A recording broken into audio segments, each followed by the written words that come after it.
Welcome back to another video here with the Washington Commanders team breakdown. Let's get right into it.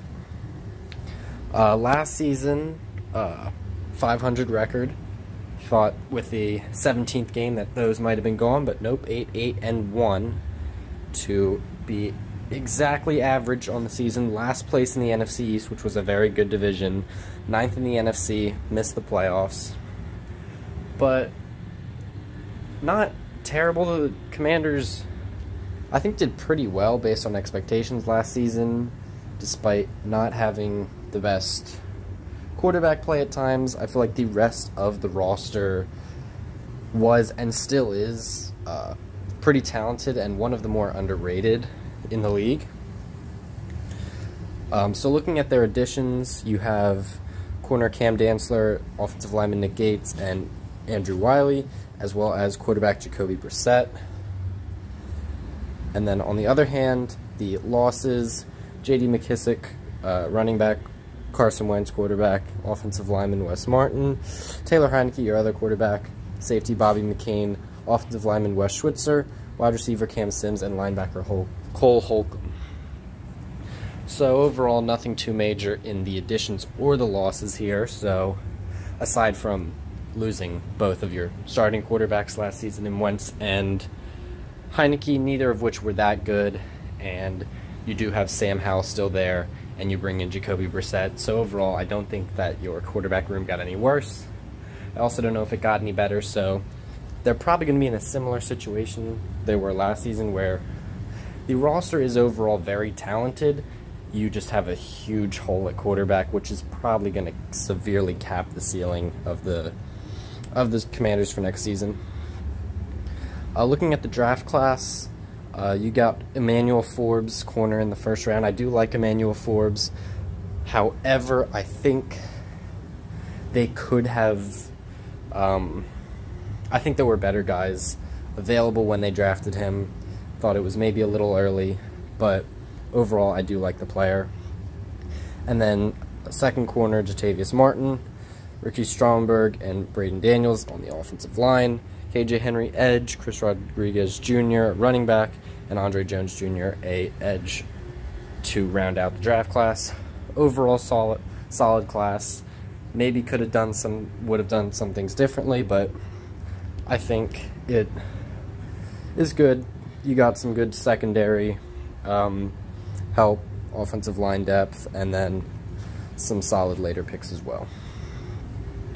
Looking at their opponents, not the easiest schedule. You do play in the NFC East, obviously, which is one of the toughest divisions in the NFL. You also play the AFC East, which is another one of the toughest divisions in the NFL, as well as the NFC West, which has two very good teams in it, two not as good. In addition to the Chicago Bears, Denver Broncos, and Atlanta Falcons, all who could be at similar levels to the Commanders, if not better.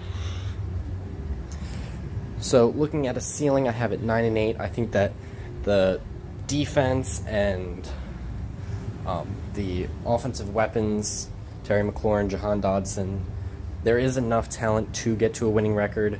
However, the quarterback is going to be Sam Howell or Jacoby Brissett. Probably going to start as Sam Howell. And I think that as long as he's not extremely terrible, the team can put up a solid performance.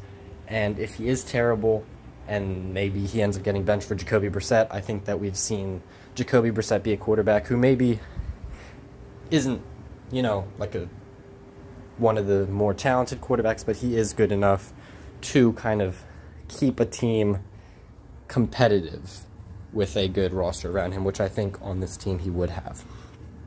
So looking at the games here, I have them splitting all of their divisional opponents in the ceiling, losing to the Bills, Dolphins, and 49ers at home, losing to the Jets and Seahawks away, while beating the Cardinals and Bears at home, beating the Patriots, Rams, Broncos, and Falcons away.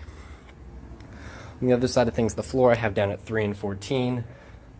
This is, of course, because, as I mentioned, quarterback is like a big hole, and it is the most important position on the team. and if they can't get really any value out of either of their quarterbacks, this team could struggle. Combine that with not the easiest schedule in the world, you could end up only winning 3 games. Here I only have them beating the Cardinals, Rams, and Falcons. As for my prediction for them, I have it much closer to their ceiling of 9-8 at 8-9. In this scenario, I have them splitting the Cowboys and Giants, getting swept by the Eagles, losing to the Bills, Dolphins, 49ers, Jets, and Seahawks, while beating the Cardinals, Bears, Rams, Patriots, Broncos, and Falcons. So that's all I have to say about the Washington Commanders for next season. If you enjoyed the video, feel free to like and or subscribe. Lots of team breakdown videos been coming out all summer, and have a few more still to come. So yeah, that's all I have to say. Thank you for watching, and I'll see you in the next one.